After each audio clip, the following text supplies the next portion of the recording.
retro bikes are still all the rage, and they don't come much more authentic than the Royal Enfield Bullet, a machine that can trace its heritage all the way back to 1932, and from a styling perspective hasn't moved on much since then. For years, that refusal to move with the times made Royal Enfield the butt of jokes. But in today's market, where authentic retro appeal is much sought after, the slow pace of development is a positive boon. And the latest Bullet 350 is genuinely a new model despite sticking close to the appearance of its predecessors, boasting the same J-series engine that debuted in the Meteor 350 in 2020, bringing Euro 5 compliance to Royal Enfield's entry-level models. The 349cc J-series engine debuted in the 2021 Meteor 350, and with 22 bhp on tapm, arriving at 6,100 revolutions per minute, it's no fireball. Peak torque is 19 9-pound-feet, but at least it's all there at 4,000 revolutions per minute, so you're not forced to rev it too hard to get all it has on offer. You'll still be needing the gears to get the what performance is available, and like the Meteor, the Bullet has a heel-and-toe rocker-style shifter, a proper retro touch, and just 5 speeds, so few ratios might seem a little too retro. But bear in mind the Bullet didn't even get that many until the 2000s, and even stuck to an old-school right foot shifter until this century.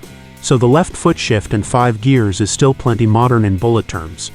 The engine itself is an SOHC single with 2 valves and air or oil cooling, and the internal dimensions are unfashionably under square, with a 72mm bore that's dwarfed by the 85 8mm stroke.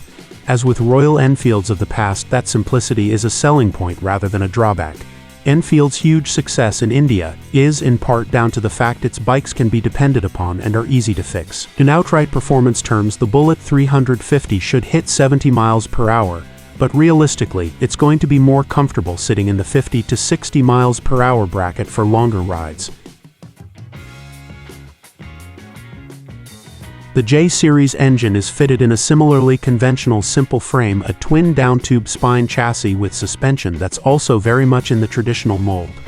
41mm right-way-up forks at the front offer 130mm of travel, while the twin-shock rear offers a touch of adjustability with 6 steps of preload. The tires are considered wide in Bullet terms, but to most of us the 190ths front and 120/80ths rear are on the spindly side of slim.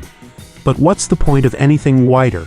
Narrow tires avoid excessive changes to the geometry as a bike turns, and the large wheels are well suited to coping with rough roads.